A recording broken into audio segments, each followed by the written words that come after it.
Profesor, somos los integrantes del grupo 8. Hemos desarrollado el inciso 14 del artículo 139, el principio de no ser privado del derecho de defensa en ningún estado del proceso. Como marco doctrinario tenemos que el derecho a la defensa ya era conocido desde el derecho antiguo. Así, por ejemplo, en Grecia, el acusado debía comparecer él mismo ante los tribunales o con la representación de un tercero. En Roma, por su parte, la defensa se desarrolló en conexión con el patronato, y los defensores eran llamados los advocati, llegando a convertir una profesión que era bastante lucrativa. El derecho de defensa es esencial en todo ordenamiento jurídico. Mediante él se protege la parte medular del debido proceso. Las partes en juicio deben estar en la posibilidad jurídica y fática de ser debidamente citadas, oídas y vencidas mediante prueba evidente y eficiente. El derecho de defensa garantiza que ello sea así. El artículo 2 de la Convención Americana sobre Derechos Humanos señala que el inculpado tiene derecho a defenderse personalmente o a ser asistido por un abogado. También encontramos marco doctrinario en la digesta del señor Justiniano, el libro quinto, título 1, de los juicios en donde cada cual deba demandar o ser demandado. Ahí habla que los legados deben ser demandados en su domicilio. También habla que si un hijo es violentado o injuriado, también tiene el derecho de solamente demandar hasta que el padre llegue. Esto para evitar que el delito quede impune. Por su parte, Marcial Rubio sostiene que el derecho a la defensa tiene dos significados complementarios, uno entre sí. El primero consiste en que la persona tiene el derecho de expresar su propia versión de los hechos y de argumentar su descargo en la medida que considere necesario.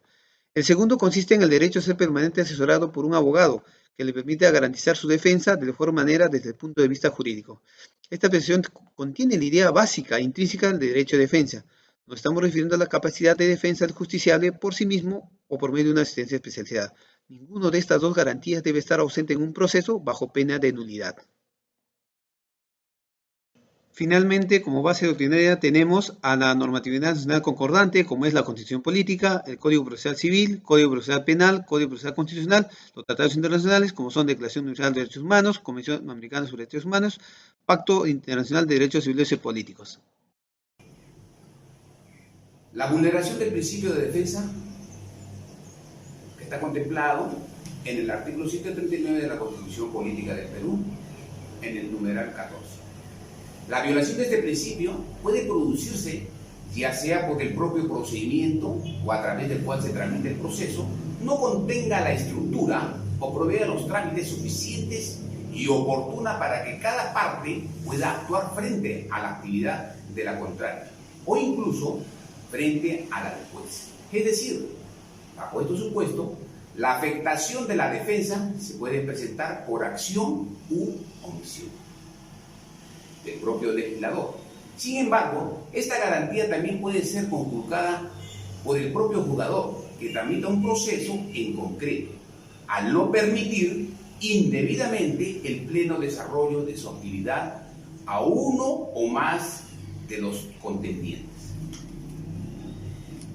El Tribunal Constitucional, en las alegaciones de violación del derecho de defensa, reveló en el expediente 4303 del 2004, Tribunal Constitucional, que la notificación es un acto procesal cuyo cuestionamiento o anomalía no genera per se, o sea, violación del derecho al debido proceso o a la tutela procesal efectiva.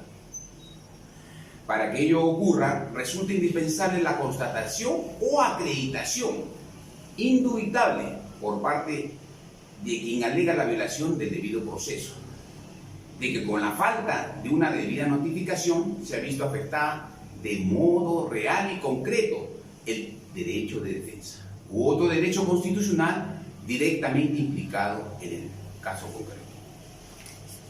En nuestro ordenamiento jurídico peruano también tenemos el Código Procesal Penal, que en su título preliminar, el artículo 9, también trata sobre el derecho de defensa. Es así que en su artículo 71, en los derechos del imputado, señala que el imputado puede hacer valer por sí mismo o a través de su abogado defensor los derechos que la Constitución y las leyes le conceden, desde el inicio de las primeras diligencias de investigación hasta la culminación del proceso. Los jueces, los fiscales o la Policía Nacional del Perú deben hacer saber al imputado de manera inmediata y comprensible que tiene derecho a ser asistido desde los actos iniciales de la investigación por un abogado defensor. Y si el imputado carece de recursos, el Estado tiene la obligación de proporcionarle un abogado de oficio. Dentro de sus otros derechos que tiene el imputado es de abstenerse de declarar. Y si acepta hacerlo, a que su abogado defensor esté presente en la declaración y en todas las diligencias en que se requiera su presencia. Hoy nos ha tocado hablar de jurisprudencia. Para eso vamos a definir primero qué es jurisprudencia. Es la decisión del más alto tribunal de un país que al resolver un caso concreto establece un principio de doctrina jurídica vinculante para el propio Tribunal Supremo, expedida en un caso concreto y por las más altas cortes. El Tribunal Constitucional, donde tenemos justicia constitucional, y la Corte Suprema, donde tenemos justicia ordinaria.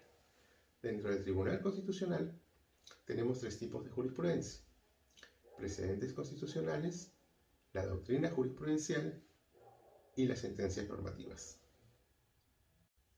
Dentro del derecho a la defensa podemos observar el derecho a quedar en estado de indefensión, que se da cuando los titulares de los derechos e intereses legítimos se ven impedidos de ejercer los medios legales para su defensa.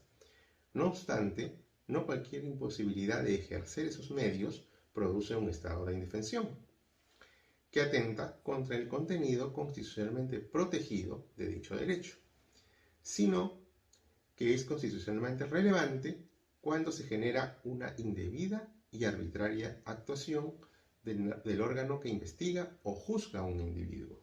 Esto lo podemos ver en el expediente número 0582-2006 y en el expediente 5175-2007.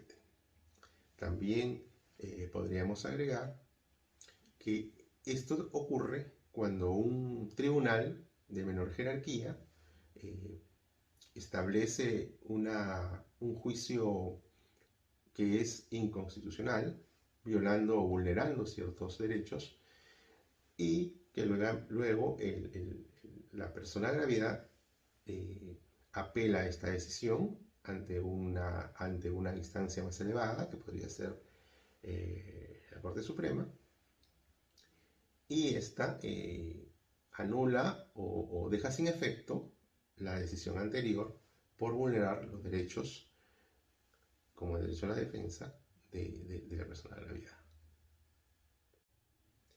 El derecho a la defensa a nivel procesal se constituye como una garantía que permite el correcto desenvolvimiento del proceso. Por ello, el ejercicio del mismo al interior de cualquier procedimiento se constituye como un requisito de validez del propio proceso. Esto significa pues, que en un proceso, en un juicio, digamos, tiene que haber alguien que litiga y tiene que haber alguien que defiende, ¿no?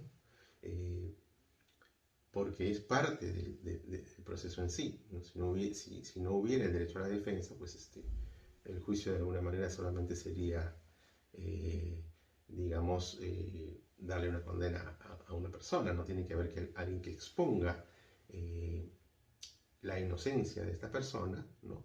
y los recursos probatorios o los medios probatorios, y alguien que demuestre la culpabilidad de la misma, ¿no? Para que el juez pueda tomar una decisión respecto a las pruebas y respecto a lo que se dilucida o demuestra en esa corte.